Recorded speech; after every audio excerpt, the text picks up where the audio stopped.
Bonjour, au nom de la médiathèque, ravi de vous voir aussi nombreuses et nombreux aujourd'hui. Ça fait plusieurs mois qu'on souhaitait recevoir Corinne Girieux, enseignante et historienne de l'art, enseignante au MoCo, à l'occasion de la sortie de son essai, de son livre « Il y a plus inconnu qu'un artiste inconnu, sa femme artiste ». Et merci beaucoup, Corinne, d'avoir accepté notre invitation. On est évidemment aussi très heureux que cette rencontre ait lieu le 8 mars, la Journée internationale des droits des femmes. Donc, vous aurez l'occasion, si vous le souhaitez, de faire l'acquisition du livre en question qui est édité chez la Cabane Édition. Et bien, je vous souhaite une belle rencontre et je vais laisser la parole à Corinne. Merci.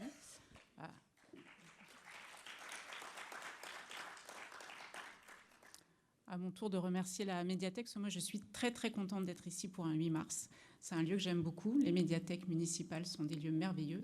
Et je suis usagère, donc je suis ravie. Merci Arnaud pour cette invitation.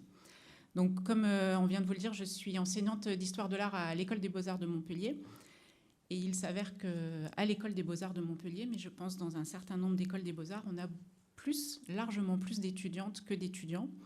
Et moi, donnant des cours d'histoire de l'art, il m'est arrivé quand même assez souvent de parler presque uniquement d'hommes pendant mes cours, ce qui est quand même un petit peu embarrassant en termes d'exemples qu'on veut donner à ces jeunes femmes qui vont devenir artistes. Donc je me suis dit qu'il y avait un vrai problème là, pédagogique. Donc j'ai voulu démasculiniser mes cours et je me suis retrouvée devant, pas tout à fait une impasse, mais enfin devant des grandes difficultés pour trouver des artistes femmes. Ce qui a fait que je me suis demandé pourquoi c'était si compliqué de trouver des sources, de trouver de la documentation, de trouver ne serait-ce que des reproductions qui aient une référence, enfin les références exactes avec une date, avec un titre, et puis peut-être même une reproduction qui soit de qualité, qui soit pas floue. Donc voilà, tout ça c'était compliqué, et je me suis juste fait une liste de pourquoi c'était si compliqué, qu'est-ce qui pouvait expliquer que dans l'histoire de l'art, on ait si peu d'artistes femmes. Et en fait, cette liste, c'était un peu simple de ne faire qu'une liste, donc c'est devenu des paragraphes, et puis de paragraphes, c'est devenu des pages, et puis c'est devenu un essai, où j'ai donc tenté de comprendre, de réfléchir aux raisons de l'invisibilité des artistes femmes dans l'histoire de l'art et dans les musées, heureusement de moins en moins depuis quelques années. Alors le titre est un petit peu alambiqué, je le reconnais, je ne suis pas très très douée pour les titres, donc je me suis très largement inspirée de cet événement-là, qui a été le dépôt d'une gerbe et le déploiement d'une banderole, hein, il y a plus inconnu que le soldat inconnu, sa femme, qui a été donc déployée sous l'Arc de Triomphe et qui marque les débuts du MLF, le mouvement de la libération des femmes.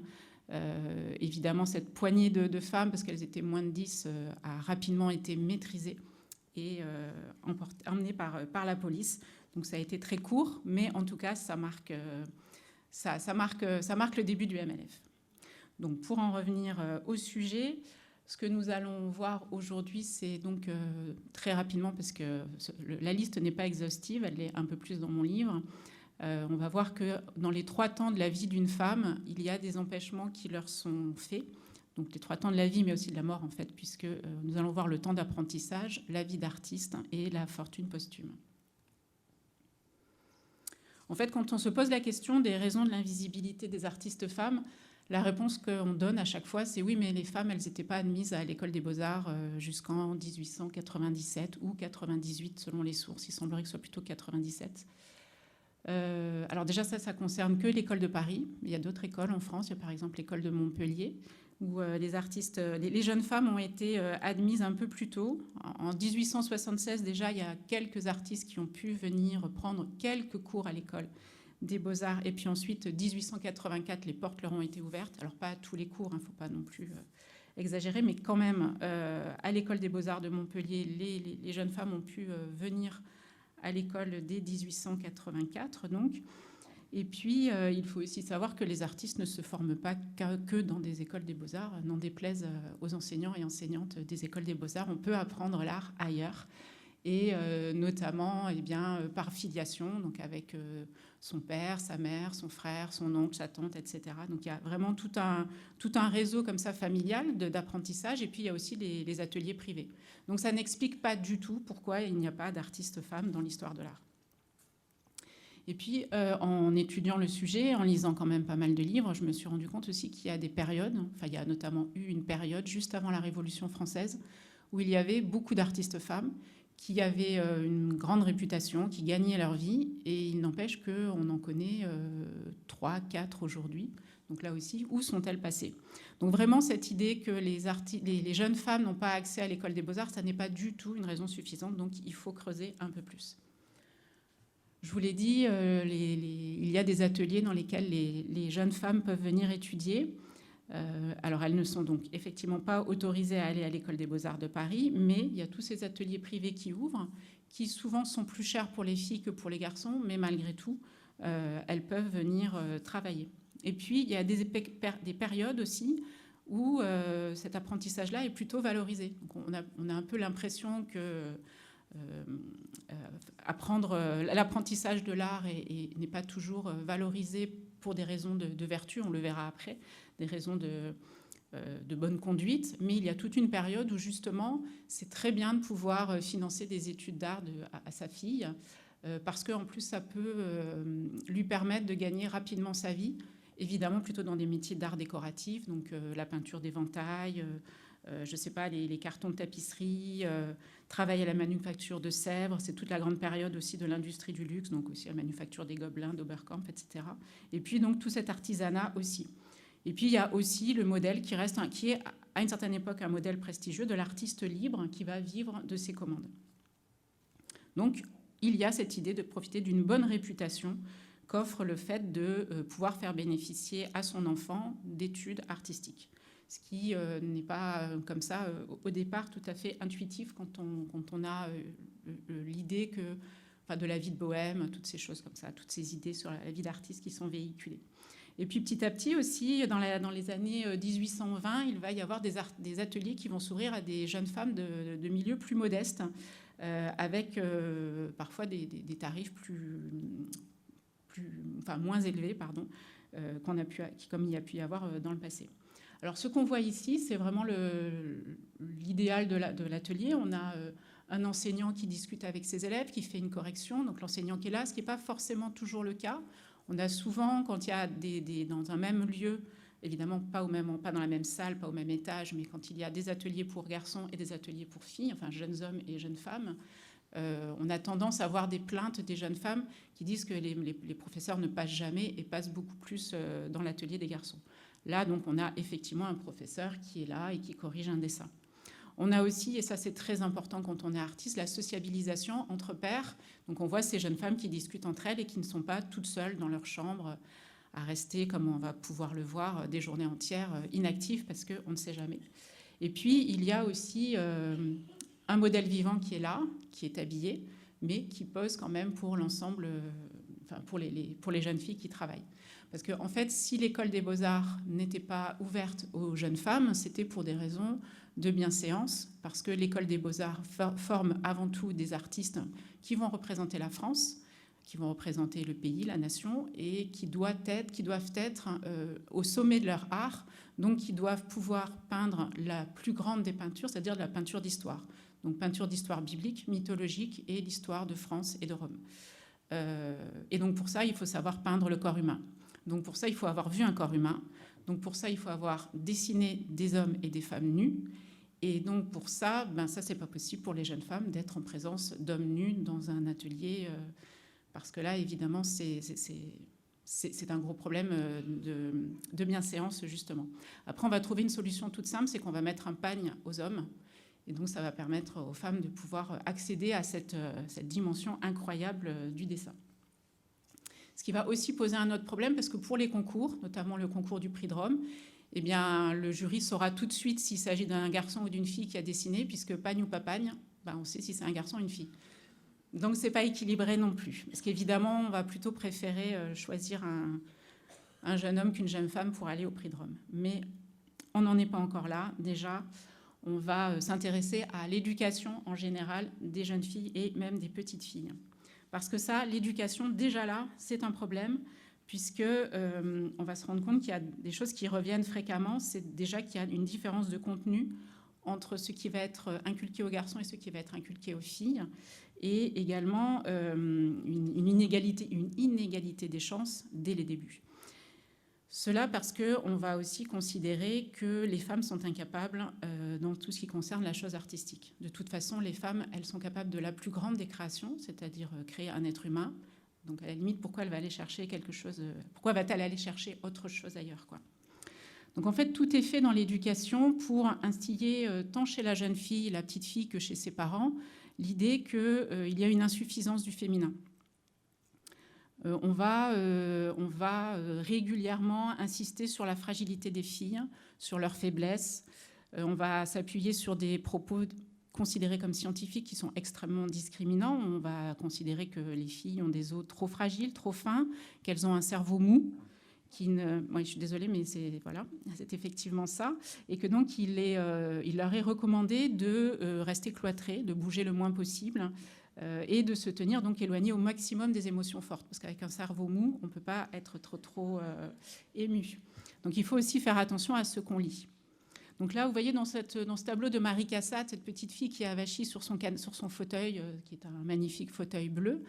Je ne sais pas si c'est parce qu'elle a le cerveau mou qu'elle a l'air de s'ennuyer ferme, ou si c'est parce qu'elle s'ennuie ferme qu'elle devient un petit peu neurasthénique. Je pense que si cette petite fille pouvait aller jouer dans son jardin, tout à coup, tout irait beaucoup mieux et le petit chien serait ravi aussi. Donc voilà, et il me semble qu'il y a une inversion des causes et effets dans tout ça. Ici, nous avons un portrait de Marie Baskirtseff sur laquelle on va revenir un peu plus tard. Marie Baskirtseff est connue pour avoir écrit son journal.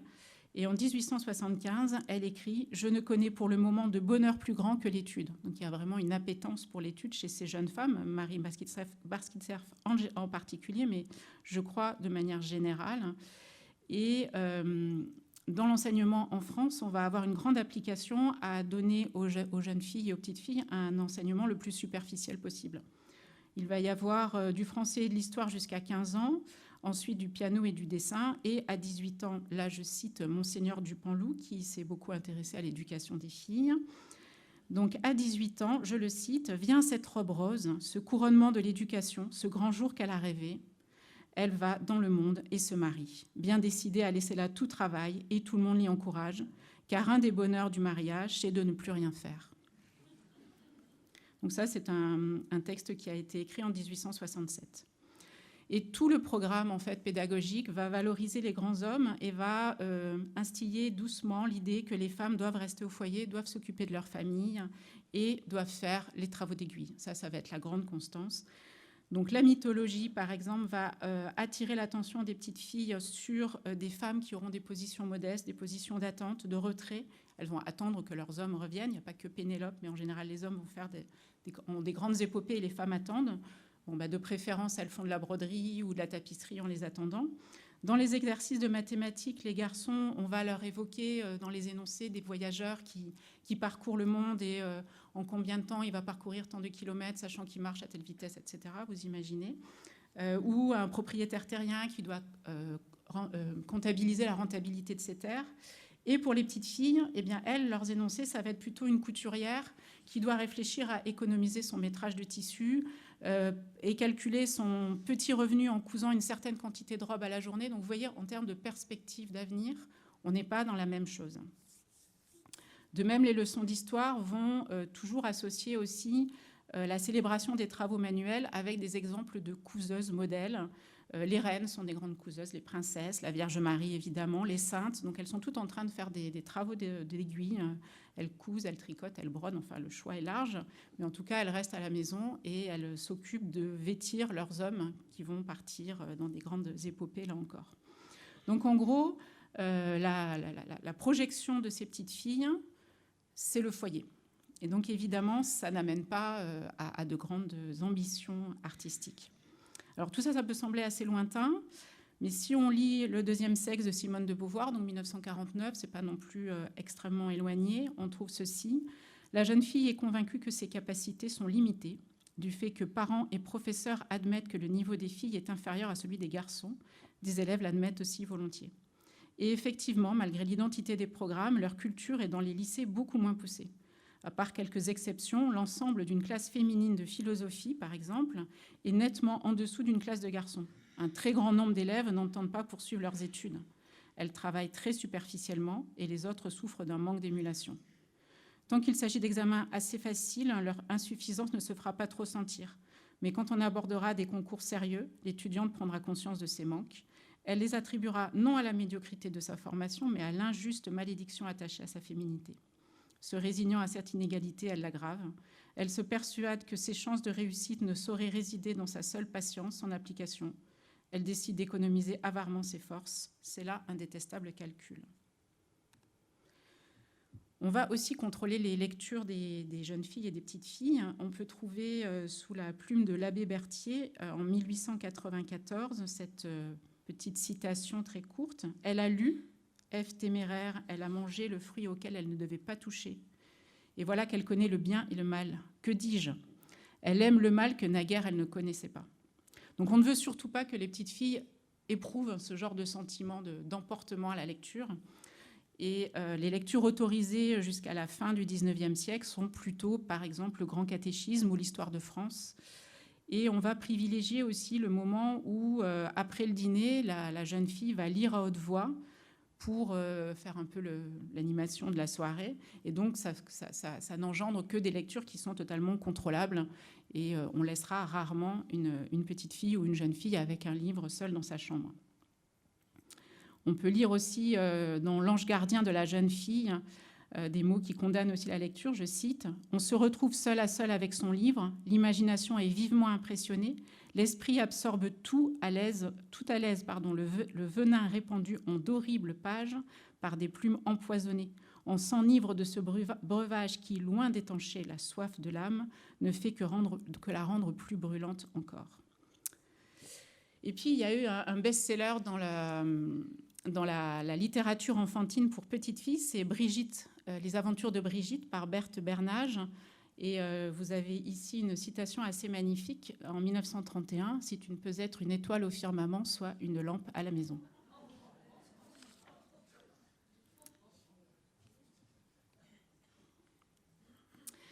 Donc, forte de cet apprentissage, certaines femmes se lancent dans la vie d'artiste. Suite à la Révolution française, on peut se dire qu'il y a un certain vent de liberté qui souffle sur les citoyens et les citoyennes français et françaises. Mais pour les femmes, ça va retomber très très vite, puisque à l'Empire, le Code Napoléon va être édité en 1804, le Code Napoléon, donc notre Code civil. Et dans ce Code civil, à l'origine, les Françaises ont un statut extrêmement discriminatoire, en ne les jugeant que comme complémentaires à l'homme citoyen. Donc mariées, elles sont considérées comme mineures, enfin les femmes sont mineures à vie. Elles ne peuvent ni se défendre ni poursuivre quelqu'un en justice. Elles ne peuvent pas toucher un salaire. Elles ne peuvent pas disposer librement de leurs biens sans l'accord écrit de leur époux. Oui, normalement, on n'en a qu'un, si tout va bien. Elles n'ont pas de droit non plus sur leurs enfants. Et elles doivent obéissance à leur mari et elles sont contraintes de le suivre partout où ils le souhaitent. Donc c'est sûr que là, au niveau des libertés, égalité, fraternité, on n'y est pas tout à fait.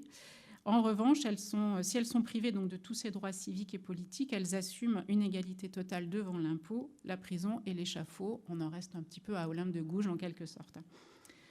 Alors le mariage, à cette période-là, il est surtout pratiqué dans les classes sociales aisées et chez les paysans qui ont du bien. On peut se dire dans d'autres classes moins privilégiées de la société, dans des milieux moins privilégiés, le mariage est quelque chose de moins coutumier.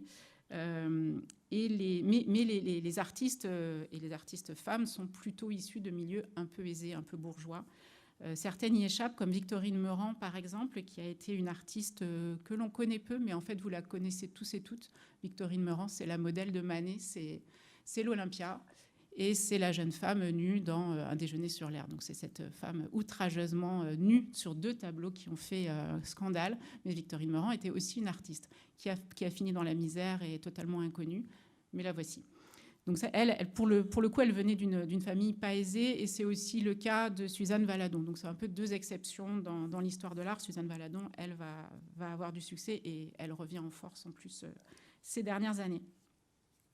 Alors effectivement, il y a quand même au XIXe siècle une vraie crainte pour la vertu, la réputation déjà tout simplement des artistes femmes, et on a des publications qui montrent que les artistes femmes sont des femmes de mauvaise vie, et c'est un peu cette idée-là comme ça qui se répand dans la société, parce que déjà ce sont des femmes qui abandonnent leur vraie mission étant la famille et la maternité. La grande œuvre d'art d'une femme, je le répète, c'est la maternité. Et la réputation et la vertu, au XIXe siècle, pour une femme, c'est ce qu'il y a de plus précieux. C'est vraiment la seule chose que possède une femme, c'est vraiment sa vertu. Et c'est un bien qui est à la fois précieux et fragile. On peut le retrouver, par exemple, sous la plume d'un moraliste, Paul de la Madeleine, juste en une phrase. La jeune fille qui a valsé avec un capitaine de hussards n'est plus absolument vierge. Vous voyez que la vertu se joue à très, très peu de choses.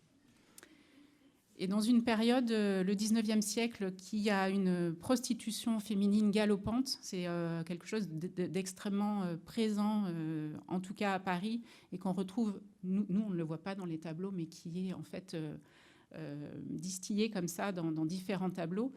Il faut faire très très attention quand on est une jeune femme à notre manière de déambuler dans la rue, de nous comporter. Alors il y a eu une grande exposition au musée d'Orsay il y a quelques années maintenant sur la prostitution au XIXe siècle en France et notamment à Paris, et il y avait donc un certain nombre de tableaux, dont celui-ci, qui nous paraît bien innocent, si ce n'est qu'on voit qu'il pleut, mais ça c'est des choses qui arrivent, n'est-ce pas? Mais en fait, au XIXe siècle, si vous êtes une femme et que vous vous promenez seule dans la rue, déjà c'est suspect. Si en plus vous vous promenez seule avec un panier, c'est que potentiellement vous avez quelque chose à cacher. Et pourtant, marcher seule dans la rue pour aller copier au Louvre, par exemple, et être tranquille, sans chaperon, c'est quelque chose que les jeunes femmes attendent aimeraient pouvoir vivre.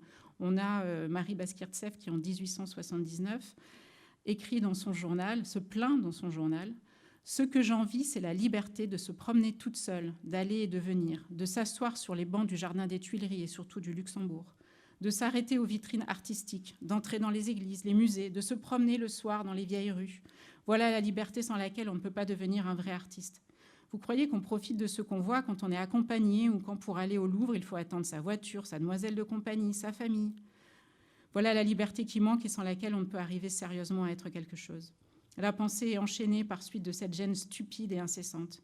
Cela suffit pour que les ailes tombent. C'est une des grandes raisons pour lesquelles il n'y a pas d'artiste femme. » Bon, évidemment, aujourd'hui, on sait que marcher, ça aide énormément à la pensée. Et il y a toutes sortes d'études des neuroscientifiques qui expliquent qu'effectivement, si on veut créer, il faut aller marcher. Enfin, en tout cas, que le cerveau fonctionne avec les jambes. Donc, dans ce tableau-là, je vous disais, il y a donc des parapluies, c'est le titre du tableau, et une jeune fille, une jeune femme au premier plan, qui déambule sans parapluie, mais qui a un panier. Alors déjà, il y a quelque chose qui peut nous alerter, disons, c'est la proximité de ces deux visages, un homme et une femme, qui sont au premier plan et qui sont très proches visuellement, et le jeu de regard de l'homme et de la femme qui nous regarde.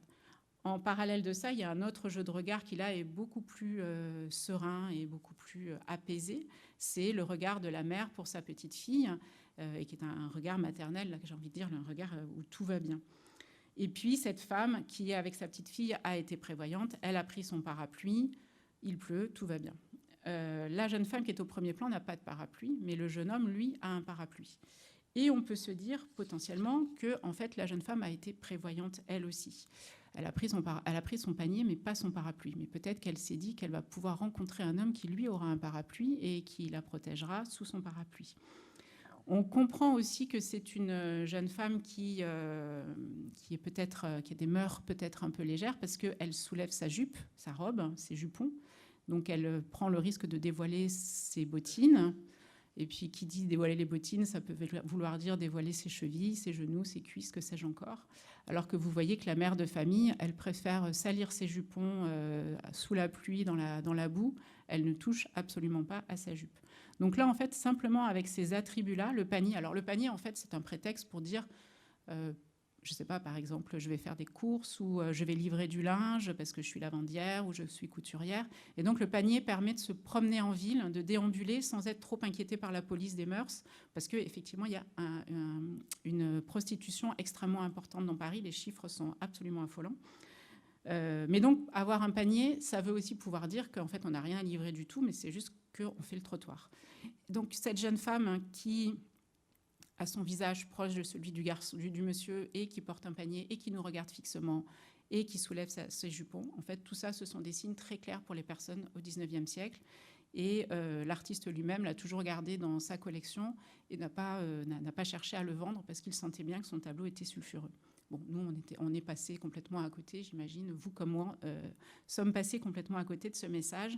Mais c'est pour vous dire comme la vertu des femmes est quand même quelque chose de très ténu. Alors, un petit bond en arrière avec ce tableau d'Adélaïde Labille-Guillard pour exprimer un autre empêchement des femmes, c'est que les femmes sont vues comme une menace plurielle, diffuse pour les hommes. Si on remonte donc aux années 1790, plus précisément le 23 septembre 1790, les artistes femmes sont officiellement déclarées les égales de leurs confrères pour ce qui concerne leur élection et leur carrière au sein de l'Académie. Donc ça veut dire qu'il y a des artistes femmes qui peuvent devenir académiciennes. Donc ça, c'est le 23 septembre.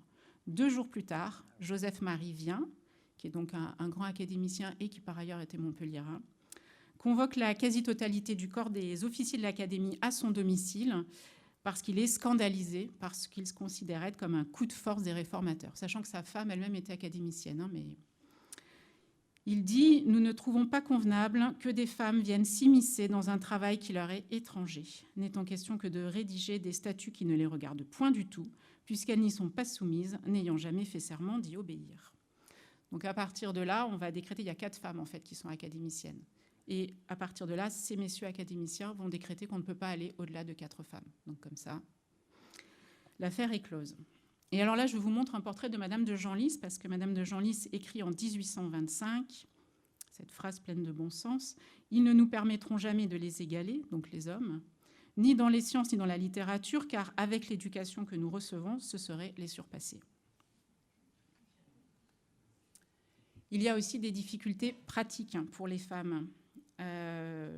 Parce que si au tournant de la Révolution, alors, enfin, détail pratique, mais qui a son importance, si au tournant de la Révolution, on a vu une sorte d'allègement du vêtement féminin, peu après la Révolution, le corset est revenu, et puis la crinoline, et puis la robe à tournure. Et là, vous voyez par exemple Camille Claudel qui est en train de sculpter et qui a des jupons. On peut supposer qu'elle a un corset en haut du corps. Et donc, elle est complètement, évidemment, contrainte. Et plus le 19e siècle va avancer, plus les femmes vont être en représentation pour leurs maris. Les maris vont de plus en plus adopter une tenue sobre. On a les idées au XVIIIe siècle où quand même, là, il y avait quand même des choses un peu extravagantes pour les hommes. Et puis, au fur et à mesure, les hommes vont s'habiller de noir ou de gris et vont avoir, à travers leurs vêtements, vont démontrer une certaine morale. Et les femmes, elles, vont amplifier avec des crinolines qui vont prendre énormément de place. Il y a des femmes qui ne peuvent plus passer les portes. Enfin, il y a toutes sortes de dessins de presse qui se moquent de ces femmes qui prennent feu parce que la robe, elle traîne dans la cheminée. Enfin, il y a des choses atroces qui se passent. On a aussi en tête le bazar de la Charité qui prend feu et les femmes sont coincées à cause de leur énorme robe. Et donc, il y a tout ce sentiment d'inutilité qui est mis en scène en fait par ces tenues-là et qu'on lit dans le journal par exemple de Lucille Leverrier, qui est connue pour son journal, qui écrit même à propos de la guerre de 1870 l'envie d'être mobilisée comme les jeunes hommes. Elle écrit « Je donnerai tout pour être un homme, pour partir, pour défendre, pour faire quelque chose enfin. C'est exaspérant de se trouver inutile, d'être envoyé loin du péril comme bonne à rien. Nous valons pourtant bien autant, nous autres femmes, que les jeunes gens de 17 ans qui partent, eux, les bienheureux. » Donc voilà, les femmes sont aussi obligées d'avoir ce type de tenue qui les rend absolument inutiles. Et si on veut, comme Rosa Bonheur, pouvoir porter le pantalon, eh bien, il faut faire une demande tous les 6 mois, une autorisation à la préfecture de police, donc pour porter un pantalon. puisque Rosa Bonheur, vous savez, était une grande peintre animalière, donc elle allait dans les zoos, elle allait dans les abattoirs, donc elle avait ses jupons qui traînaient dans le sang, enfin c'était pas du tout praticable tout ça, donc elle demandait à pouvoir porter le pantalon, mais dès que quelqu'un venait la voir, ce qui était assez fréquent parce que c'était une très grande star, elle allait enlever ce qu'elle disait ses vêtements d'homme pour aller remettre son corset, ses jupons et tout ça. Et donc, si on retrouve, je pense, beaucoup de peintures d'intérieur chez les artistes femmes, notamment chez les impressionnistes, je pense que c'est notamment parce que s'habiller avec toutes ces contraintes-là qui font mal, en plus, il suffit d'avoir une étiquette qui nous démange dans un vêtement pour déjà trouver ça insupportable. Donc, vous imaginez un corset qui vient appuyer sur les os du bassin, par exemple. Donc, je pense que tous ces sujets que représentent les artistes femmes d'intérieur, de jardin, enfin de tout ce qui est le prolongement de la vie domestique, peut aussi s'expliquer par ce détail très pratique de l'habillement, en fait, de la contrainte de l'habillement. Et je voulais aussi vous montrer cette photo que je trouve assez extraordinaire, qui est une photo prise au musée des Beaux-Arts Jules Chéret à Nice, de cette copiste qui vient donc travailler au musée. Alors je vous ai fait un gros plan, vous voyez un peu. Elle a donc sûrement un corset ou une gaine sous sa robe. Elle a un chapeau, elle a des gants, elle a des bottines qui doivent certainement lui faire très mal aux pieds. Et elle vient peindre à l'huile dans ces conditions-là, sachant que la peinture à l'huile, c'est quelque chose d'extrêmement salissant, enfin qui est très gras. Donc je ne sais absolument pas comment elle a fait. Donc les femmes ont ce côté spectaculairement inutile, le terme que j'emprunte à Philippe Perrault dans son ouvrage « Corps féminin, le travail des apparences du XIIIe au XIXe siècle » et qui est aussi ressenti donc, par la jeune Lucille Le Verrier en 1870. Et on peut glisser assez facilement d'un a priori de cette inutilité vers un a priori d'incapacité à l'égard des artistes femmes, et certaines d'entre elles, même des artistes femmes très confirmées, en ont déjà témoigné dans leur carrière. Et là, je propose à Marie Havel de se joindre à nous pour nous témoigner de cette... donc Marie Havel qui est actuellement exposée au MoCo dans le cadre de l'exposition sur l'histoire des Beaux-Arts, l'École des Beaux-Arts de Montpellier, une histoire singulière, et qui vient nous partager son expérience sur le sujet. Donc pendant ce temps, je vais montrer les œuvres qui sont présentées au MoCo.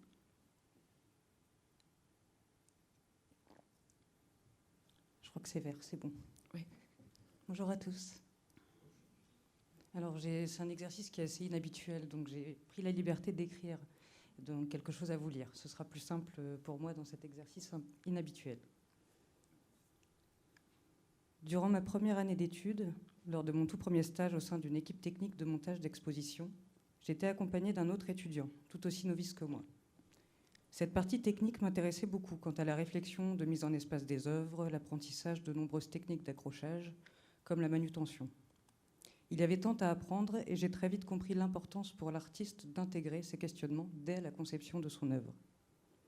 Surtout que l'aspect physique de l'art est conséquent. L'art n'est pas seulement un acte de réflexion, c'est aussi une réalisation. Il faut se confronter physiquement à la matière, aux réalités techniques, pratiques, aux difficultés physiques, aux mouvements et aux limites du corps comme de l'espace. C'est un réalisme essentiel et nécessaire à chaque étape, de la création jusqu'à l'exposition. Et une fois diplômé, seul face à son travail, homme ou femme, le travail doit être fait.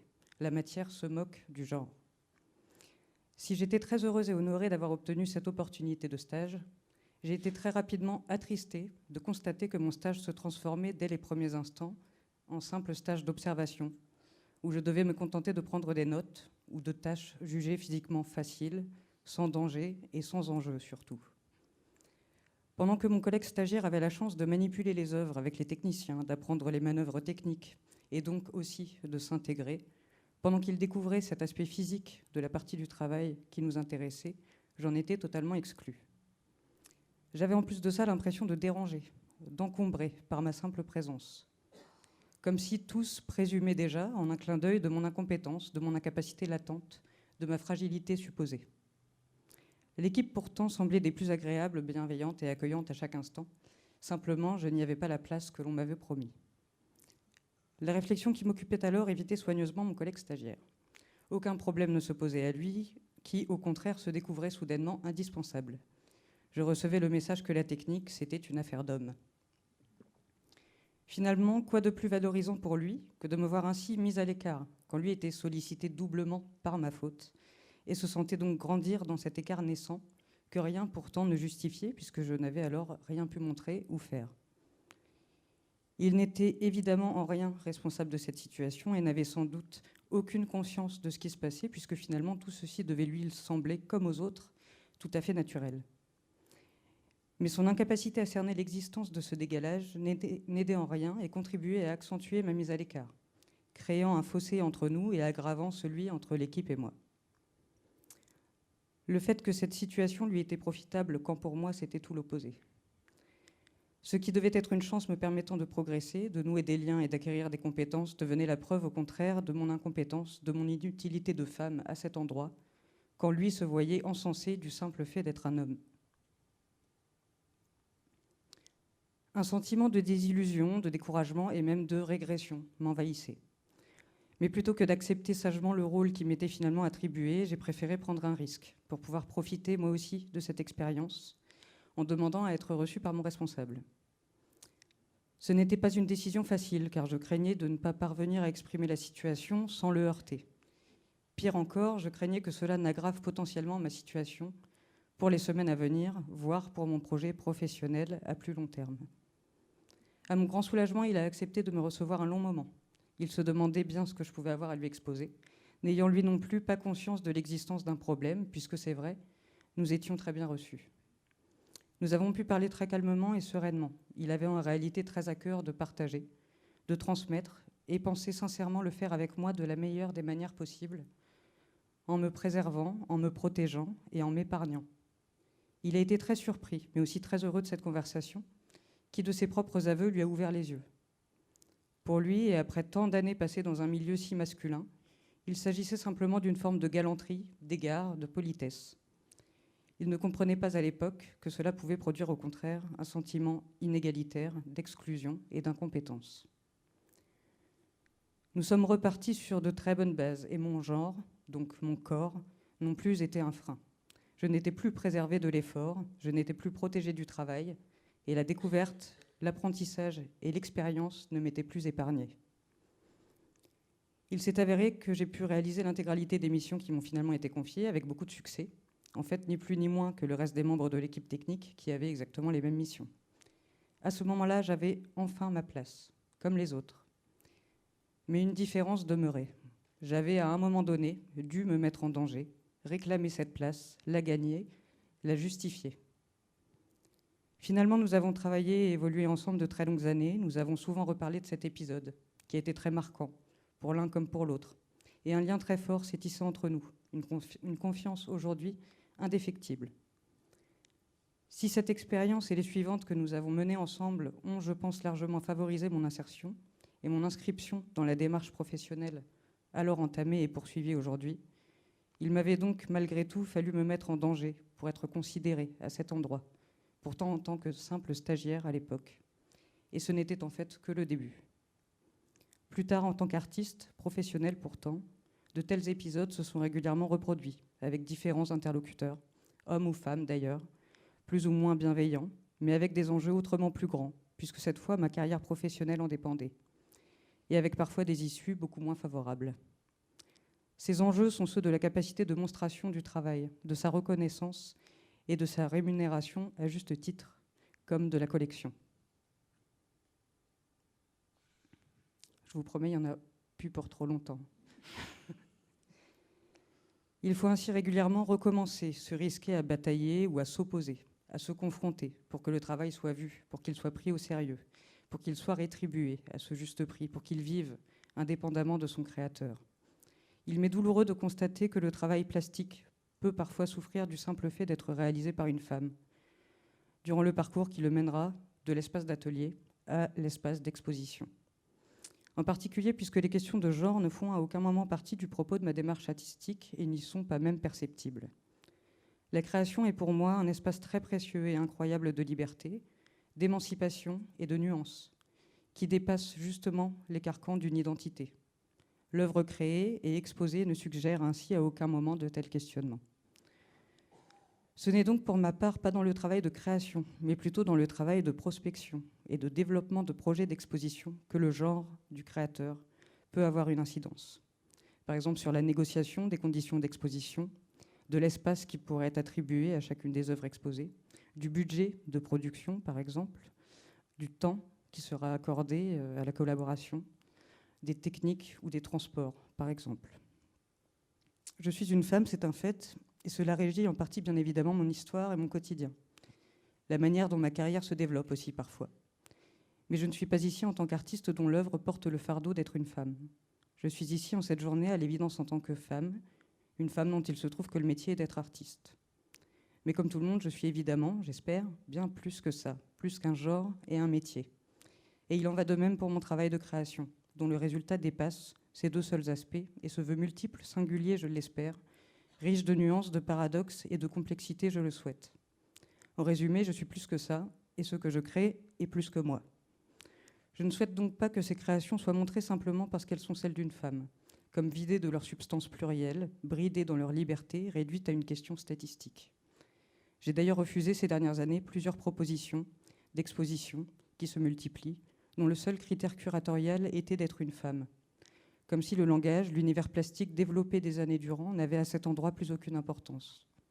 Je préfère refuser, quitte à perdre en visibilité, plutôt que de montrer mon travail à travers ce seul prisme, à travers ce biais de lecture apposée. Je ne veux pas de cette réduction, de cette essentialisation de l'œuvre ou de son auteur. Mes créations ne doivent pas souffrir de mon genre comme elles ne doivent pas souffrir, par exemple, de ma classe. Cela fait partie d'elles, c'est certain, mais doivent-elles le revendiquer pour autant ? Il n'en a jamais été question pour moi.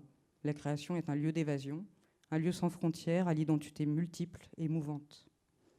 Je tâche donc de laisser aux formes que je crée leur propre parole, qui va, je l'espère, bien au-delà de ma personne, pour qu'elles puissent porter au-delà de mon identité, sans quoi, je le pense, elle ne pourra aller vers l'autre, dans toute sa diversité, sa complexité et sa singularité.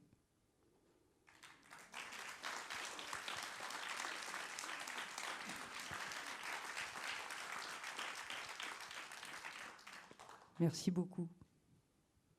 Merci Marie. Et je confirme que ton travail a toute sa densité, sa multiplicité, ses paradoxes. Voilà, je suis très fan de toute façon. Donc si on continue malgré tout sur les empêchements faits aux femmes, il y a aussi des moments qui sont compliqués. Ce sont ces moments où une artiste femme doit faire le portrait d'un homme, parce qu'on est dans un tête-à-tête un peu étroit. Et il peut arriver que ce soit des moments gênants.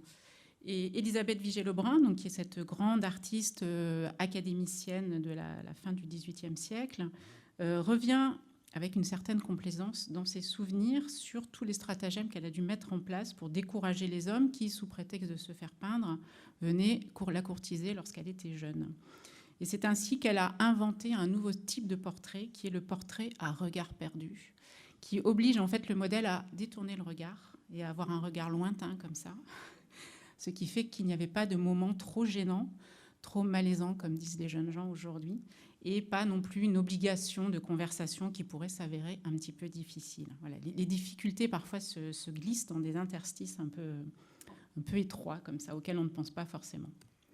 Évidemment, parmi les difficultés, il y a le fait que ces artistes femmes sont peu exposées au salon. Il fut un temps où elle n'était pas exposée au salon. Sous l'Ancien Régime, le salon n'était accordé qu'aux membres de l'Académie royale. Donc, bon, comme il n'y avait que 4 académiciennes, évidemment, ça faisait qu'il n'y avait que 4 femmes qui pouvaient exposer. Et à partir de 1791, le salon a été ouvert à tous les artistes, académiciens, académiciennes, non académiciens, non académiciennes. Sachant que le premier salon avait eu lieu en 1667. Donc 1667, 1791, il a fallu quand même un certain temps pour que ce soit fait. Et donc pour la première fois, eh bien, en tout cas, disons pas pour la première fois, mais disons que cette ouverture du salon va énormément profiter aux artistes femmes, évidemment. Et on va constater que les artistes femmes sont à peu près autant récompensées que leurs collègues hommes, proportionnellement à leur nombre, bien sûr, il n'y en a pas autant non plus. Même parfois, elles sont davantage médaillées que les hommes, mais il faut quand même mettre un petit bémol. Il y a quand même 2 facteurs à nuancer, c'est qu'elles ont plutôt des médailles d'argent et de bronze et pas des médailles d'or. et qu'elles sont plutôt récompensées pour des genres picturaux qui sont moins valorisés, donc plutôt le paysage et la nature morte que la grande peinture d'histoire. Donc elles sont plutôt récompensées, mais pas de manière moins prestigieuse que les hommes. Et puis, il va y avoir aussi pour les artistes femmes des critiques beaucoup plus fréquentes et beaucoup plus violentes. Les hommes vont préconiser aux femmes de plutôt s'intéresser à la nature morte ou alors à l'aquarelle, si on parle des techniques, ou faire du dessin, ou alors travailler la peinture de botaniste, ou à la rigueur le portrait. Notons aussi que les planches botaniques étaient un exercice exclusivement masculin tant que c'était considéré comme une activité scientifique. Et puis, quand ça a été considéré... quand c'est passé dans les mains des femmes, ça a été moins considéré comme un travail scientifique, mais plus comme un travail de finesse et d'application. Les femmes vont être aussi la cible donc, de critiques négatives, et elles doivent prouver, notamment par ce genre d'autoportrait qu'on voit assez souvent, des autoportraits de femmes au travail, qu'elles savent effectivement peindre. Et là, Marie-Guillemine Benoît, donc, qui est aussi une de ces grandes artistes de la fin du XVIIIe siècle, se montre en train de copier une des œuvres de l'artiste phare, donc David, et elle se montre en train d'avoir autant de talent que David. Alors, les critiques peuvent être favorables aux femmes aussi quand elles sont, pour eux, quand elles s'en tiennent à un genre qui est jugé approprié à leur sexe, quand elles s'en tiennent là. Donc, on a évidemment le sentiment que les femmes ont moins de liberté que les hommes dans le choix de leur sujet, et donc de la technique aussi, puisqu'on va plutôt les engager à travailler l'aquarelle et le pastel plutôt que la peinture à l'huile. Et par exemple, là, en 1902, il y a un chroniqueur de Femina qui félicite Madame de Montbreton, donc cette artiste-là, qui expose un tableau qui représente ses enfants sur la plage, et il la félicite parce que, je le cite, « Elle continue d'être femme et mère tout en poursuivant son œuvre picturale ». Donc en gros, elle garde les enfants en même temps qu'elle peint, donc tout va bien. Et on trouve aussi... Hop là. Pardon. J'étais sur l'ordinateur. On trouve aussi... dans les critiques assez violentes, ce texte de Théodore Joran, 1905, « Le mensonge du féminisme ». Dans les arts, on ne conçoit pas la sainte scène ou le sacre de Napoléon exécuté par une femme. Exécuté, si, à la rigueur. Mais composé, non. La femme artiste ne sait pas composer. Elle ne sait pas ordonner les grands ensembles, distribuer de profondes perspectives, étager des plans, étendre des lointains. On ne la voit pas peignant une fresque. La femme peintre fignole, soigne le détail amoureusement. Elle triomphe dans les natures mortes et les fleurs. Madeleine Lemaire, Louise Abéma. Le cas d'une Rosa Bonheur frise déjà l'exception. Feu Jérôme, donc un des grands académiciens, disait brutalement en parlant de ces peintresses, généralement dépourvues de toute personnalité et qui n'imitent pas mais copient, ouvrez les guillemets, donc là c'est Jérôme qui parle, moralement aussi bien que physiquement, la femme cherche un mâle. C'est pourquoi dans les arts du dessin, les femmes ne dépassent pas une honnête moyenne. Alors, on se souvient aussi, peut-être que ce Théodore Joran a oublié que les femmes avaient un enseignement quand même beaucoup moins approfondi que les hommes pendant une longue période. Je fais un bond dans le temps, et parmi aussi les empêchements, et là c'est presque des empêchements que les femmes se font à elles-mêmes, il y a aussi que les femmes vont s'attacher à des créations qui sont pragmatiques. Quand la photographie n'existe pas, eh bien les femmes vont beaucoup faire des portraits parce que c'est quelque chose qui est vite rémunérateur, qui fonctionne bien. Et quand ensuite il va y avoir tout ce travail autour de l'industrie textile, eh bien les femmes artistes vont beaucoup travailler dans le milieu du textile. Et il y a cette idée qu'on ne va pas développer son œuvre à soi, on va plutôt faire quelque chose qui sera rentable. Donc c'est aussi pour ça qu'elles deviennent des copistes, illustratrices pour la botanique, la zoologie, etc., ou les sciences en général. Et par exemple, Sonia Delaunay-Terq va beaucoup travailler pour que son mari soit tranquille et puisse développer son travail, parce que c'est lui l'artiste. Et elle, malgré son talent évident, va développer sa firme et va être une femme d'affaires. Elle va finalement créer des tableaux vivants, mais ça ne sera pas considéré comme tel. Donc elle va avoir une marque à elle, Sonia Delaunay, simultanée. Et elle va créer donc des vêtements, du tissu d'ameublement. Là, on voit ce superbe portrait de Sonia Delaunay-Terre et de Sophie Teuber-Harp sur la plage, dans leur tenue de plage simultanée. Donc c'est tout un jeu de couleurs et qui joue un peu avec notre perception des formes et des couleurs. Et d'ailleurs, dans les couples d'artistes, c'est quelque chose d'assez récurrent, puisque très souvent, la femme va faire en sorte d'amener l'argent, de s'occuper du foyer, de gérer le budget. C'était aussi le cas de Sophie Teuber-Harp, que l'on voit là avec l'ombrelle. C'était le cas aussi de Anna-Eva Bergman avec Hans Hartung. Et les femmes vont plutôt faire en sorte que le mari puisse travailler et le mari puisse développer son art et elles vont travailler, voire elles vont l'aider aussi plastiquement et mettre la main à la pâte, la main à la toile, sans rien signer. Et en fait, tout ce que l'on voit dans le milieu des arts plastiques, on le retrouve dans d'autres domaines artistiques. Et là, je fais appel à Isia. Alors, Isia devait être accompagnée de Léa, mais Léa n'a pas pu être là. Donc, Isia fait partie du collectif Contre Vacarme et va nous montrer que ces empêchements-là faits aux artistes femmes, ce sont aussi des empêchements faits aux musiciennes et aux compositrices. Alors, je précise que Isia et Léa avaient fait une incroyable conférence illustrée l'année dernière à la Cité des Arts, qui est un autre lieu merveilleux aussi de Montpellier, et que donc elle nous avait présenté toutes sortes de compositrices, inutile de préciser, oubliées, et nous avait expliqué en quoi c'était compliqué d'être une compositrice. Alors, chez les plasticiennes, chez les peintres, on ne peut pas exposer au salon. Chez les compositrices, en gros, on ne peut pas être joué par des grands orchestres. Il y a un peu ça. Et donc là, tu viens nous présenter une compositrice. Oui, exactement. Bonjour à tous et à toutes. Merci beaucoup pour l'invitation. Donc moi, c'est Isia, je suis musicienne. J'ai passé plus de 15 ans en conservatoire. Et avec Léa, on est toutes les deux très féministes et on s'est rendu compte qu'on n'était pas capable de citer des femmes compositrices après 15 ans de conservatoire. On était atterrés quand on s'est rendu compte de ça. On a commencé à faire des petits sondages chez nos camarades du conservatoire. Personne n'était capable. On s'est dit c'est vraiment terrible, il faut y remédier. Et donc on a commencé à faire des recherches sur les femmes compositrices avec pour objectif de faire reconnaître leur travail qui existe depuis des siècles, mais qui a été complètement effacé par les historiens et les musicologues du XXe et du XXIe siècle. Aujourd'hui, donc je vais vous présenter Florence Price, que voici.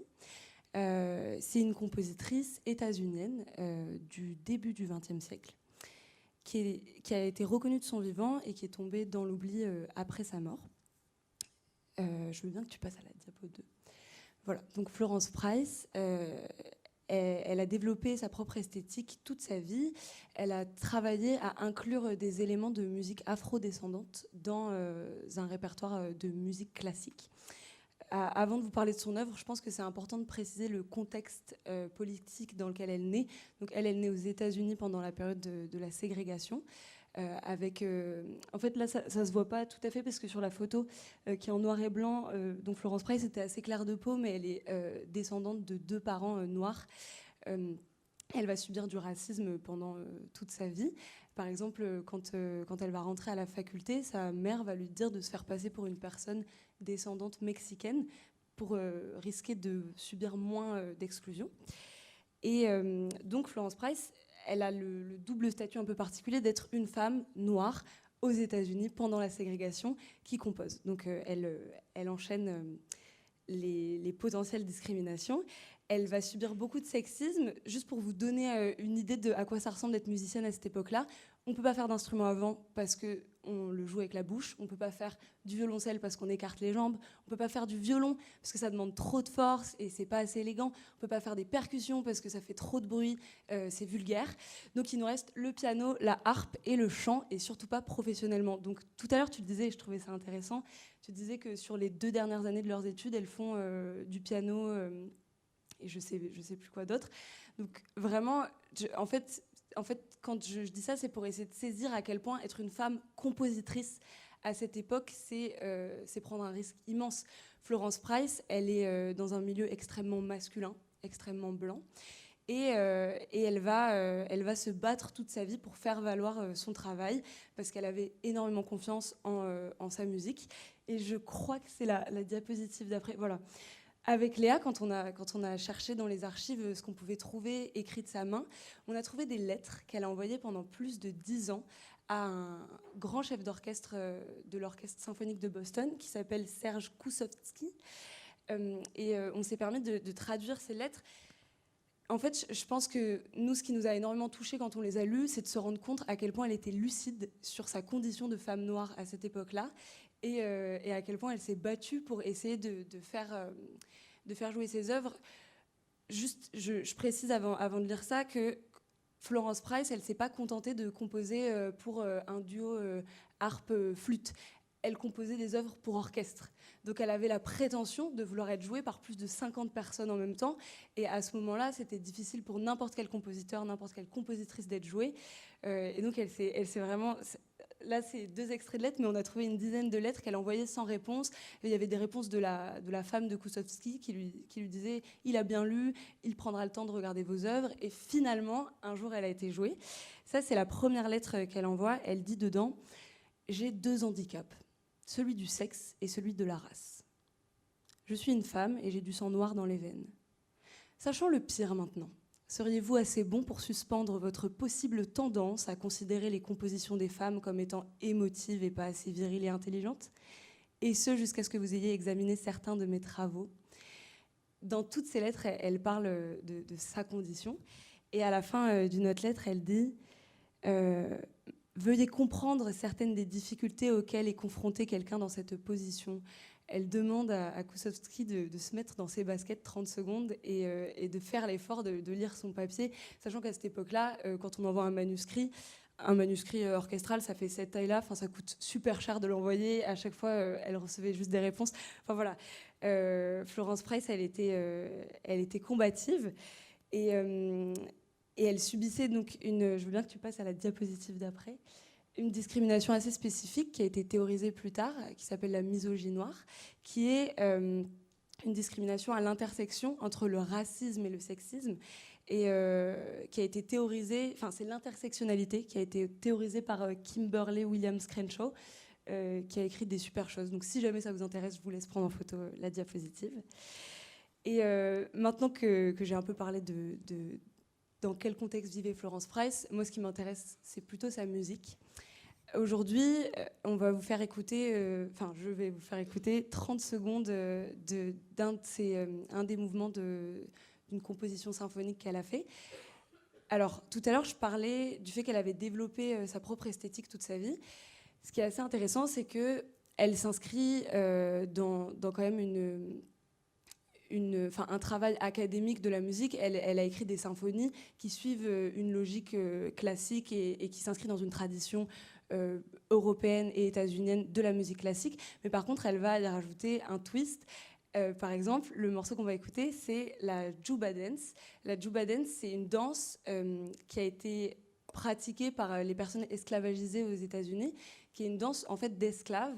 Et dans la composition symphonique, le 3e mouvement d'une symphonie, c'est toujours une danse. Et c'est toujours une danse, mais c'est un menuet ou un scherzo. Et elle va décider, dans toutes ses symphonies, d'en faire des Juba Dance. Donc elle va célébrer cette danse-là, tout en s'inscrivant dans une tradition classique européenne et états-unienne. Peut-être... Oui, avant de vous le faire écouter, il n'y a que 30 secondes de l'extrait, mais je vous invite...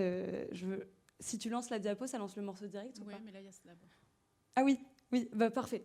Dans ce morceau-là, moi, j'ai été tout de suite interpellée par des sons de sifflet de train au tout début. Donc déjà, c'est assez rare d'avoir des instruments orchestraux qui évoquent des instruments de la vie de tous les jours. Et donc, moi, ce que j'ai noté à ce moment-là, c'est quand même Florence Price, elle a vécu dans les États du Sud ségrégés toute sa vie. Elle a beaucoup pris le train.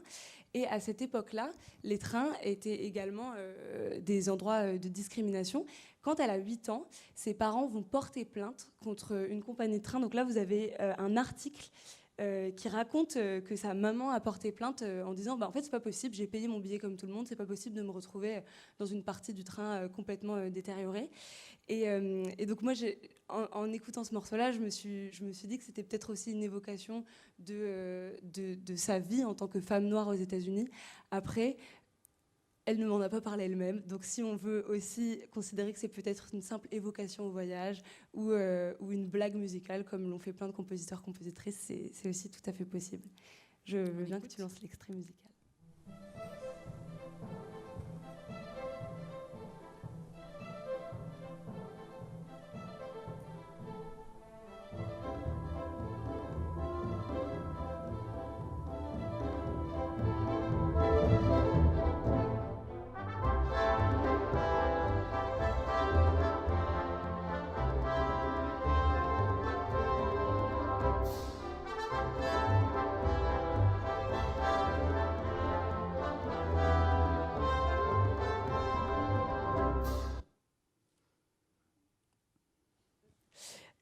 Je crois qu'on n'entendait pas les sifflets de train à ce moment-là, donc je vous invite encore plus à aller l'écouter. C'est un mouvement qui dure 3 minutes 30.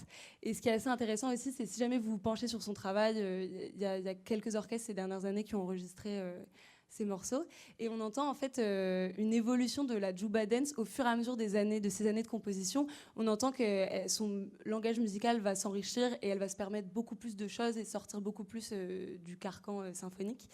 Nous, on a choisi cet extrait parce qu'on le trouvait joyeux, mais aussi parce qu'il nous évoquait un autre style musical que peut-être vous connaissez, qui est le ragtime, qui est un style musical qui a connu un fort essor aux États-Unis et qui est aussi un style musical inspiré de certains éléments musicaux de musique afrodescendante. Et on s'est également permis, trop bien, de faire une liste d'autres œuvres si jamais vous n'êtes pas porté sur la musique symphonique. Elle a écrit énormément de choses, c'est une compositrice très prolifique. On a retrouvé il y a 15 ans plein de manuscrits de ses œuvres dans une maison abandonnée où elle composait. Et depuis quelques années, il y a un plus grand intérêt pour les femmes compositrices. Elles sont plus célébrées et plus d'orchestres les enregistrent parce que ça, c'est aussi notre problème quand on fait ce genre de recherche-là. C'est que souvent, on se retrouve avec des manuscrits qui n'ont pas été enregistrés et donc c'est difficile d'imaginer à quoi ressemblent ces œuvres. Donc voilà, si jamais vous voulez prendre en photo.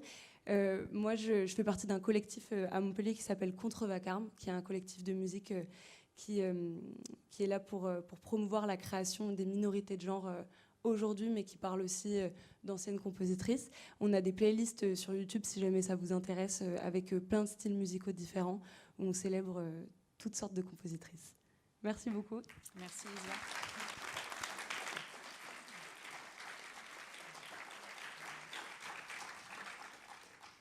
Oui, habituellement, je mets votre playlist en début de conférence et là, j'ai oublié. Mais je parle maintenant toujours de Contre Vacarme en début de mes conférences. Et donc, je vous conseille d'aller voir leur playlist. Donc, pour terminer, on va parler de la fortune posthume de ces dames, puisque là encore, il y a des choses qui sont compliquées. Donc, on a vu que les études et la vie d'artiste, c'était compliqué, mais il y a eu une période, donc, comme je vous disais, à la fin du XVIIIe siècle, tout début du XIXe, où les artistes femmes n'ont pas eu toutes ces complications-là. Et c'est une période que l'historienne de l'art Séverine Sofio a qualifiée de parenthèse enchantée. Moi, je fais une parenthèse. Séverine Sofio était là il y a 2 ans, je crois, à ma place, pour présenter son travail. C'était formidable. Et donc, ces artistes-là, qui étaient nombreuses et qui travaillaient et qui gagnaient leur vie, on ne les connaît plus aujourd'hui. Si on se pose la question de quelles artistes femmes on connaît du XVIIIe siècle, moi, je peux vous citer Elisabeth Vigée-Lebrun, Adélaïde Labille-Guiard, enfin celle que je vous ai montrée en fait, qui était académicienne, et puis Marie-Guillemine Benoît. Et puis après, c'est un peu plus compliqué.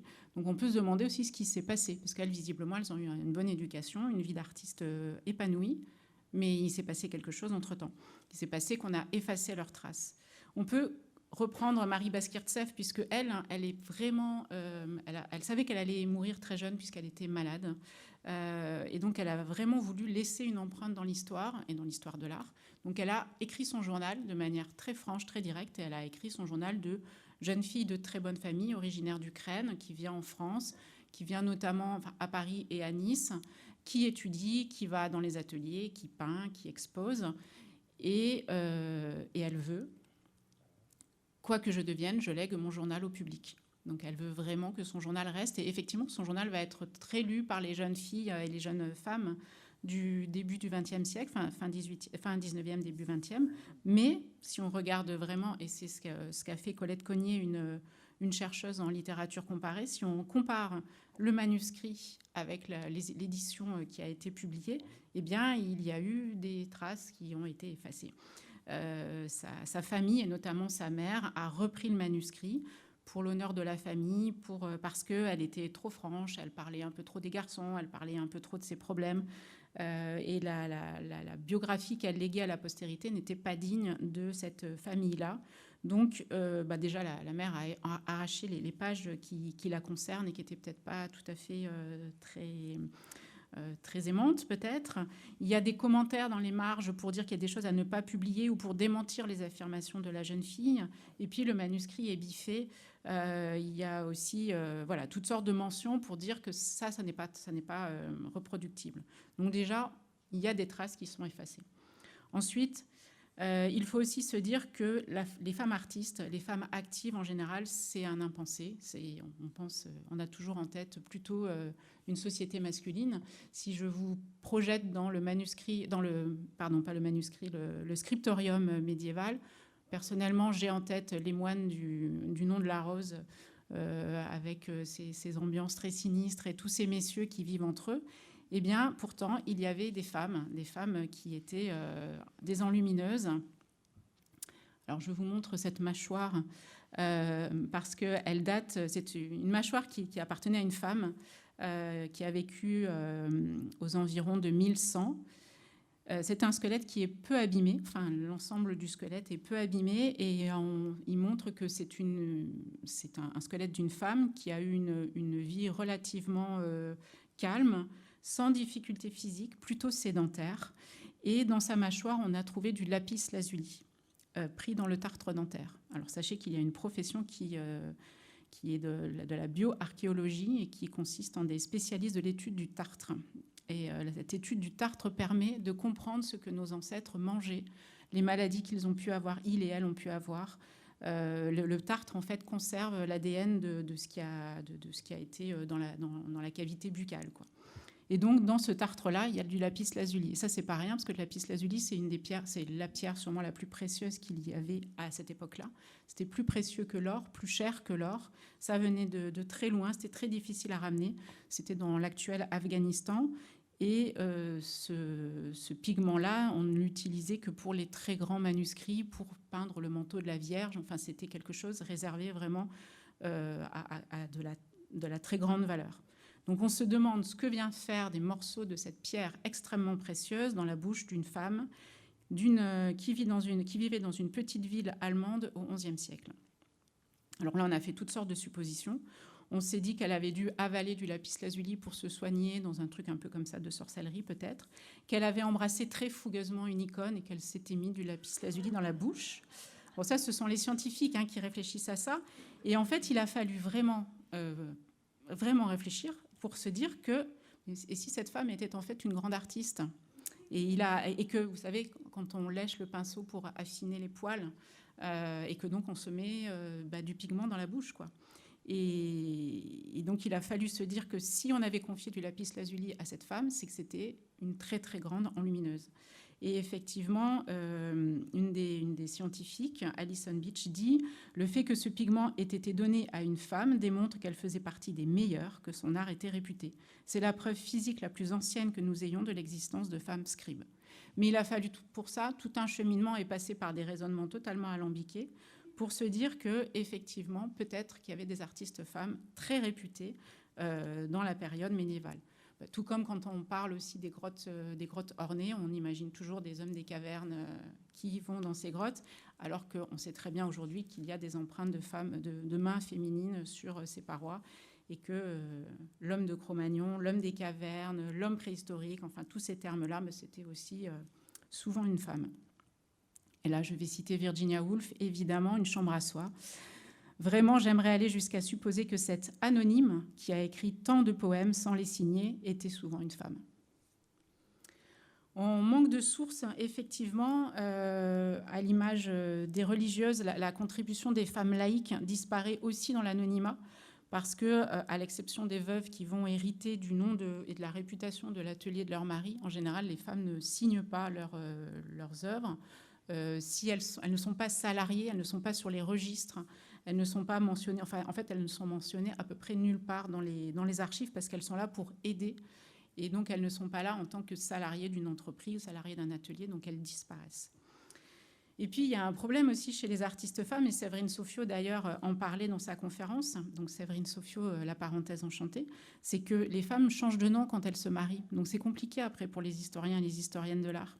Ça rend difficile le traçage de leur vie. On a, par exemple, ce tableau ici, qui est un tableau de l'élève de Madame Vien, qui rend hommage à sa professeure. Alors, on y voit donc une jeune femme qui peint. Vous la voyez au premier plan, enfin en plein centre.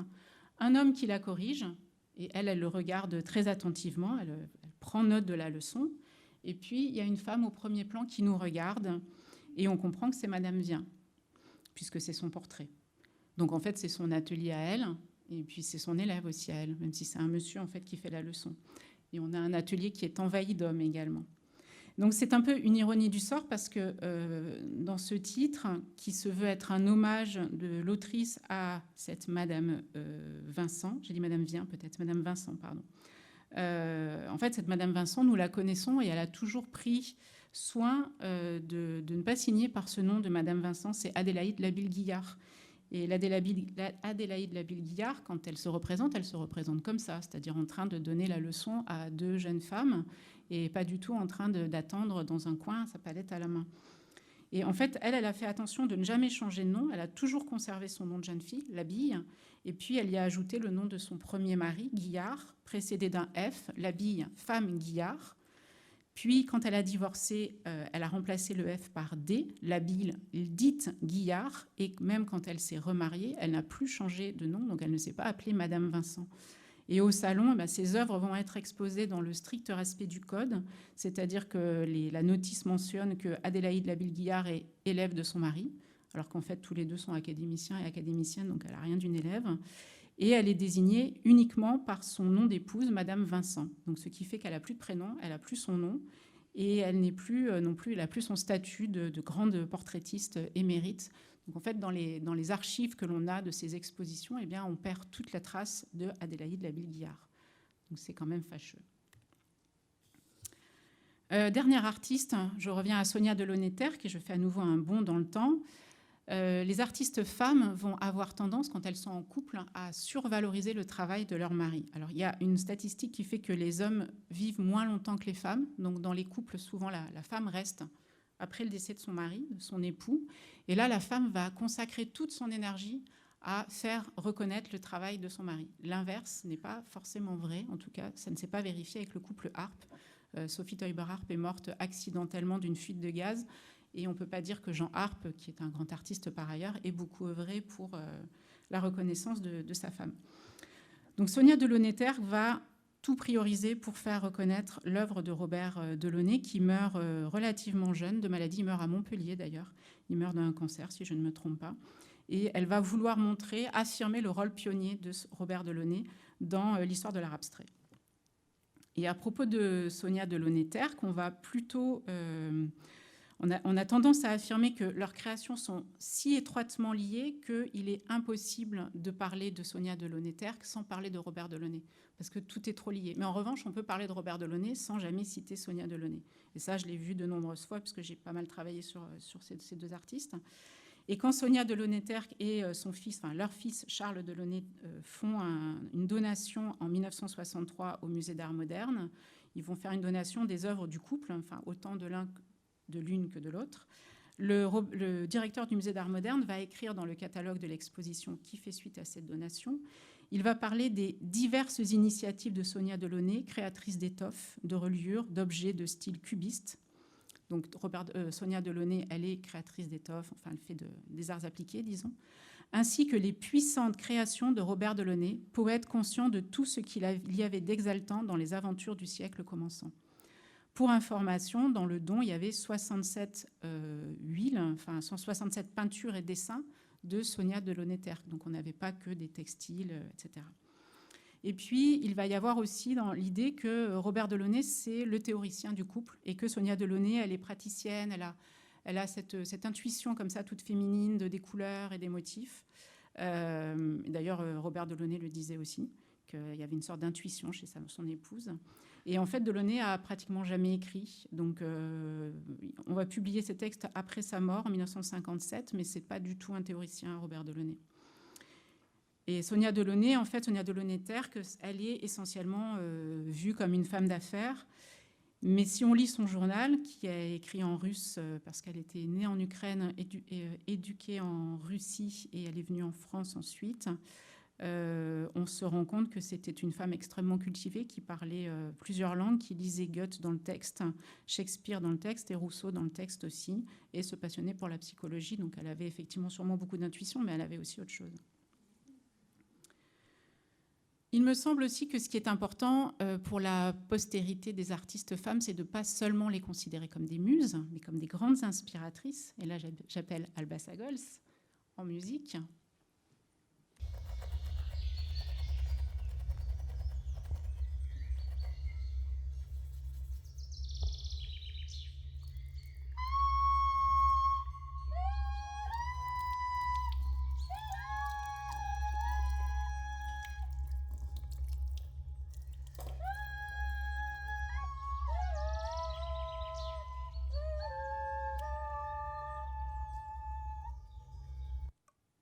C'est donc moi qui hurle que vous venez d'entendre.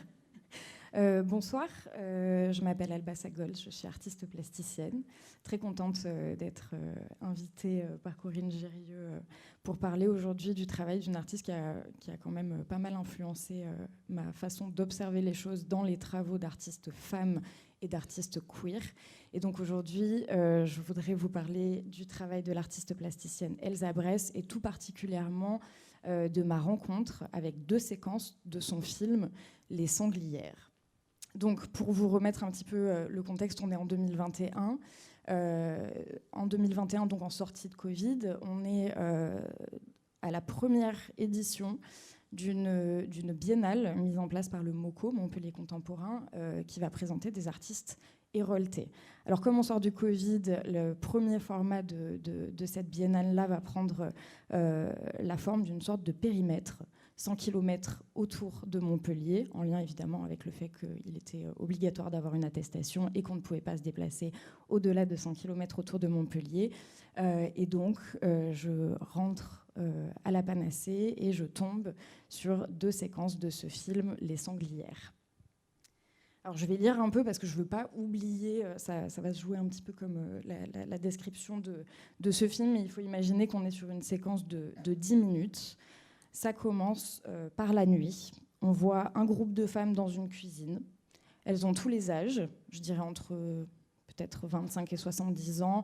Il y a des femmes jeunes, des femmes âgées, des femmes blanches, des femmes noires, des femmes cisgenres et des personnes transgenres qui s'affairent dans une cuisine. Elles enfilent des sacs à dos. Elles préparent une sortie, il y a une tension dans la scène. Et puis, on passe à la scène suivante. C'est le noir, on est en forêt la nuit. Il y a leurs pas, on les suit vraiment à ras de talons. Et puis, il y a des grognements qui sont difficiles à identifier. On voit une silhouette basse et massive. C'est un sanglier. Retour à une scène de jour. Donc, on est toujours dans cette maison aux murs tapissés de fleurs. 2 des femmes du groupe sont penchées sur une carte, des calques et un téléphone qui affiche un logiciel topographique très coloré. Sur ces calques, on voit qu'elles délimitent un périmètre, une traversée. Elles s'organisent pendant que les autres prennent soin. Cuisine, tatou, parcours des archives, tatou des archives et se lisent des histoires.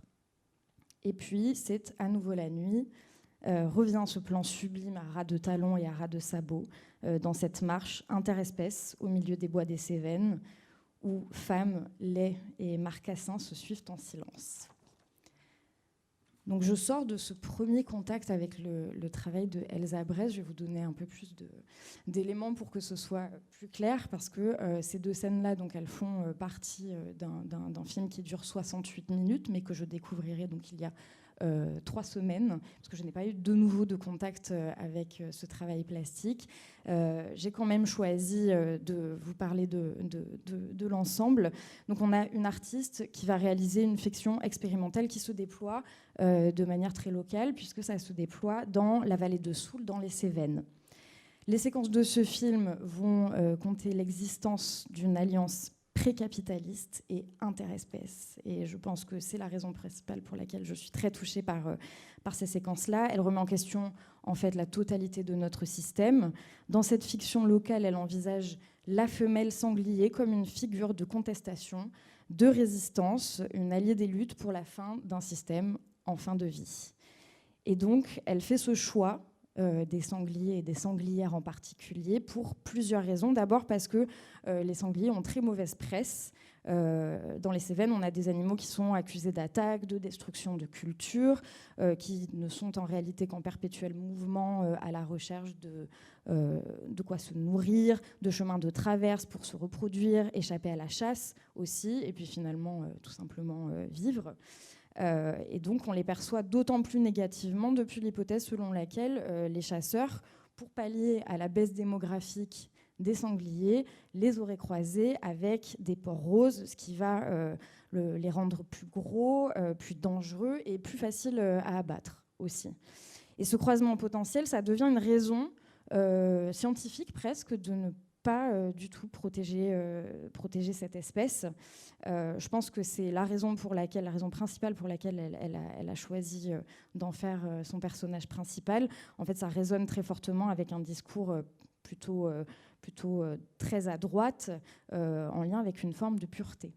Puisque on a un croisement animal que j'oserais appeler bâtard, et bien dans ce cas, on ne va pas les protéger. Et puis, Elsa Bress, elle choisit aussi cet animal parce qu'il se déplace en meute, et des meutes qui sont conduites par les laits, donc par les femelles sangliers. On a un format matriarcal de déplacement qui est très intéressant. Et elle le choisit surtout parce qu'il n'a aucun instinct de propriété. Ça remet complètement en cause la manière ça remet complètement en question le rapport au territoire, la notion de frontière, effectivement le rapport à ce qui m'appartient, ce qui appartient aux autres. Et donc les sangliers deviennent une figure de proue, de préoccupation liée aux droits fondamentaux du vivant, humain et non humain, et surtout au morcellement des espaces, la façon dont on estime que tel ou tel lieu appartient à telle ou telle personne. Donc ça, c'est pour l'histoire. Et pour le protocole, eh bien, on a une artiste qui va utiliser un procédé d'écriture qui va intégrer des outils scientifiques d'écologie quantitative. Donc, elle va utiliser notamment la technologie de cartographie du SIG. C'est un système d'information qui est conçu pour recueillir, stocker, analyser les données, gérer les données d'un territoire. Et puis, elle va aussi utiliser des logiciels comme Terset et Idrizi. Et ce que je trouvais absolument intéressant, outre le rapport art et sciences qui se joue là-dedans et le rapport d'archivage qu'elle propose, et ça rejoint un petit peu ce que Corinne disait tout à l'heure, là, elle va archiver des moments où le masculin est complètement absent de l'organisation du déplacement, de l'organisation aussi domestique, puisqu'on observe des femmes et des personnes queer dans le domestique, dans le soin aussi. Et donc, c'est l'une des raisons pour lesquelles j'ai été très, très touchée par ce film. Et donc, cette séquence de film, je tombe dessus 2 ans après ma sortie des Beaux-Arts, dans un contexte de fin de pandémie du Covid. On se pose tous, évidemment, tous et toutes, beaucoup de questions à ce moment-là. Et donc, ça arrive dans un moment aussi de remaniement total de mes préoccupations. Alors effectivement, il y a eu une sorte de coup d'un qui s'est joué dans ma manière de travailler plastiquement à ma sortie des Beaux-Arts. Déjà parce qu'une grande partie de mes références étaient en réalité des références masculines qui ont toutes sauté avec MeToo. Très décevant. Mais assez rapidement, je me suis retrouvée face au constat qu'il fallait impérativement reprendre la totalité de ma manière de référer à des artistes et aller chercher plutôt dans les communautés queer, dans les communautés féminines et surtout féministes et intersectionnelles. Et c'est ça, en fait, que je trouve très, très beau avec ces 2 séquences du film d'Elsa Bress. Donc là, je me dirige effectivement vers des sujets qui sont en réalité des inquiétudes en lien avec effectivement l'écologie, l'écoféminisme, parce que pour moi, s'il n'est pas intersectionnel, il n'y a pas de féminisme. Et donc elle aborde un peu toutes ces questions-là. Et donc ça vient aussi appuyer un constat, plutôt une remarque que je me fais de Pourquoi cette hiérarchie-là, un peu verticale, alors qui concerne effectivement les humains, hein. Vous noterez qu'effectivement tous les corps ne sont pas logés à la même enseigne, hein. C'est exactement tout le propos déjà de cette conférence. Mais en plus de ça, moi je vais avoir tendance à aller fouiller également des espèces qui sont très très éloignées de nous. J'ai une espèce de point de vue général de cette hiérarchie dans laquelle on a effectivement les humains d'une certaine caste tout en haut et puis peut-être les bactéries tout en bas, ce qui est très très éloigné de nous suffisamment pour qu'on ne puisse pas réellement se projeter dedans. Et donc cette idée de domination et de contrainte des corps dans la capitalisation, qui ne concerne pas que les humains, mais bien l'ensemble des vivants, c'est ce qui se joue dans ces deux séquences, et c'est ce qui se joue aussi dans mon travail plastique. Donc ça fait écho à cette espèce de retournement de situation et de préoccupation que j'opère à ce moment-là. Donc effectivement, vous l'aurez compris, plutôt bien de gauche intersectionnelle. Ça m'intéresse de travailler effectivement sur un peu sur des bestioles, exactement la même chose que Elsa Bress, au final, qui travaille sur les sangliers et les sanglières parce qu'on les aime pas beaucoup. Ça m'intéresse d'aller fouiller chez des bestioles qu'on ne comprend pas trop. Je suis absolument fascinée par les arbres, les bactéries, les champignons, entre autres choses. Et donc, ça vient asseoir et valider ces questionnements que je me fais à ce moment-là. Et donc, plus généralement, dans mon travail, ça va amener l'ouverture d'un travail d'archivage, d'un travail entre art et sciences aussi, puisque tout ce que je mets en place dans ma production plastique passe d'abord par une espèce de prélèvement qui passe par la marche aussi. Donc c'est parce que, pour le coup, on est passé dans des questions de déplacement avant que nous, les artistes femmes d'aujourd'hui, on a la possibilité de se déplacer dans l'espace public. On a la possibilité donc d'avoir ce lien à la lenteur, à la réflexion que je trouvais aussi très très beau dans cette séquence-là. Et donc, voilà, ça passe par un protocole de collecte locale de matière, qu'elle soit physique ou virtuelle. Et donc, je suis touchée par ces bestioles à mauvaise presse, et je pense que c'est effectivement pour ça que ça a fait écho. Et du coup, pour ma dernière production qui est actuellement exposée au musée Fabre, c'était un peu ces mêmes questions, puisque l'idée était de présenter un ensemble de 3 sculptures. Je les voulais à la fois comme une référence aux Vénus du Paléolithique, et en même temps, ça m'intéressait de faire une sorte de parallèle entre les femmes et le bétail. Et quand j'ai été invitée par Mathieu Fantoni, donc, qui est le conservateur du musée Fabre, à intégrer la salle des martyrs, eh bien, ça vient aussi avec une rencontre d'un tableau de Ribera que j'adore, qui présente cette femme qui s'appelle Sainte Marie l'Égyptienne, que vous avez derrière, qui est l'une des premières formes d'ermites catholiques en Palestine, donc qui font vœu d'abandon de toute forme de propriété, de toute forme de matérialité, et qui en réalité se font appeler les brouteurs et les brouteuses parce qu'ils et elles reviennent à une forme de nudité totale pour aller brouter dans le désert de Palestine avec le bétail. Je trouvais ça très très beau. Donc voilà, sachez qu'elle est visible jusqu'au 3 mai. N'hésitez pas à aller y faire un tour. Merci Corinne. Merci Alba.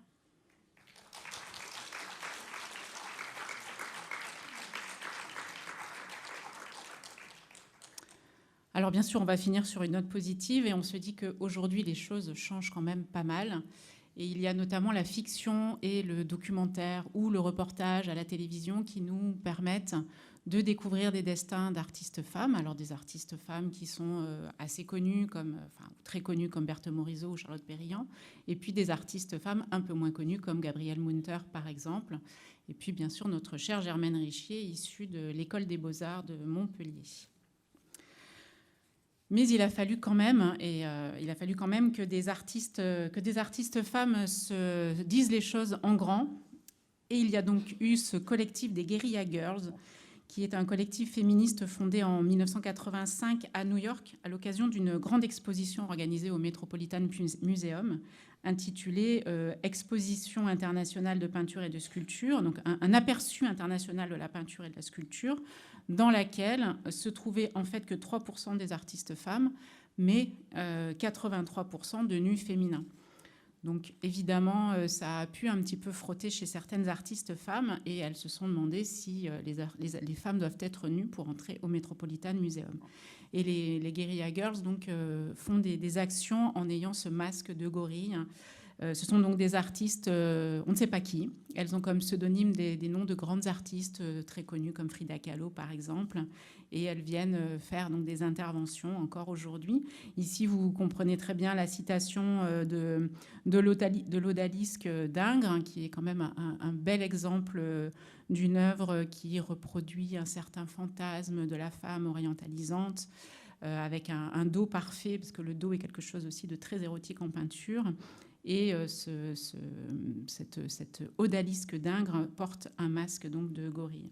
C'est aussi, parmi les actions du collectif, il y a des choses assez drôles, puisque les féministes sont souvent assez drôles. Il y a une affiche qui célèbre, par exemple, les avantages d'être une femme en étant artiste.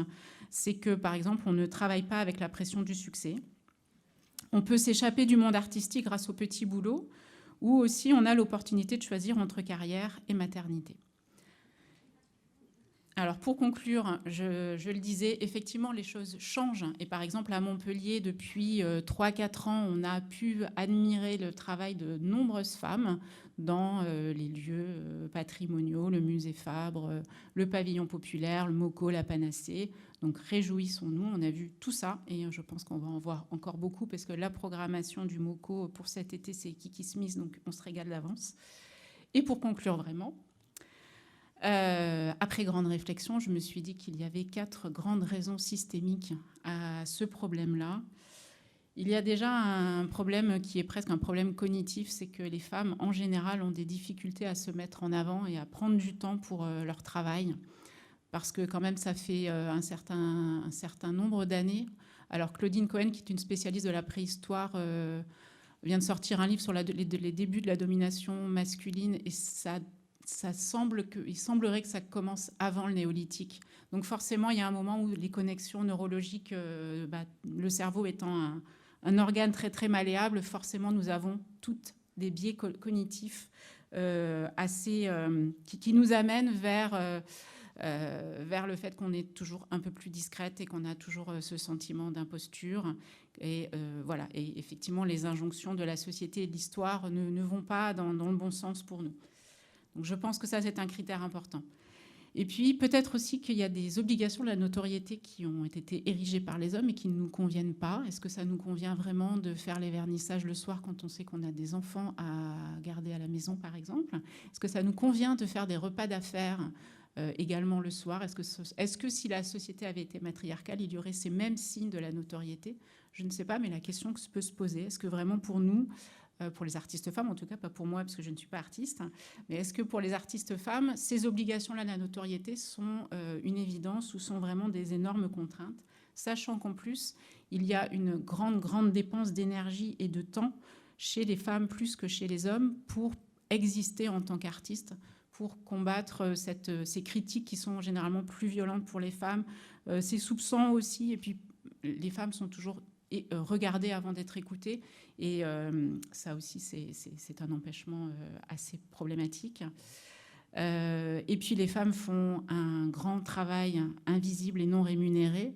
Elles ont une charge mentale qui est généralement supérieure aux hommes. On va dire que c'est généralement, il y a évidemment toujours des nuances et des exceptions, mais on sait très bien, parce que des femmes ont fait des grèves de femmes, et la société entière s'est arrêtée. À partir du moment où on n'emmène plus les enfants à la crèche, qu'on ne les garde pas, qu'on ne fait pas le repas, qu'on ne fait pas les courses, c'est très problématique pour les messieurs d'aller travailler et de continuer à vivre. Des expériences ont été faites notamment en Écosse. Et il y a un syndicat qui est en train de se former, la syndicale, qui revendique la valorisation de ce travail invisible. Donc il me semble que ces grandes raisons systémiques font en partie que c'est un peu plus compliqué pour une femme d'être artiste que pour un homme, même si c'est compliqué pour un homme aussi, bien évidemment. Merci de votre attention.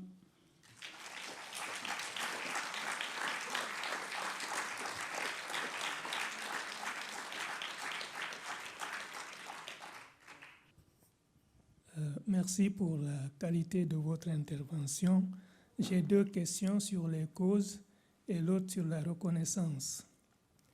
Selon vous, est-ce que les institutions artistiques ont-elles participé à cette mise à l'écart des femmes? La seconde question, est-ce qu'il existe des artistes femmes dont les œuvres ont été attribuées à des hommes dans l'histoire de l'art? Je pense déjà que toutes les peintures pariétales de la préhistoire ont longtemps été attribuées aux hommes, alors que très certainement, il y en a beaucoup qui viennent des artistes femmes. Oui, en fait, toute la période où on ne signait pas les œuvres, par défaut, on se dit que ce sont des œuvres d'hommes, alors que potentiellement, ça peut aussi être des œuvres de femmes. Et puis, il y a aussi beaucoup les épouses d'artistes qui ont travaillé pour leurs artistes de manière anonyme. Donc oui, effectivement.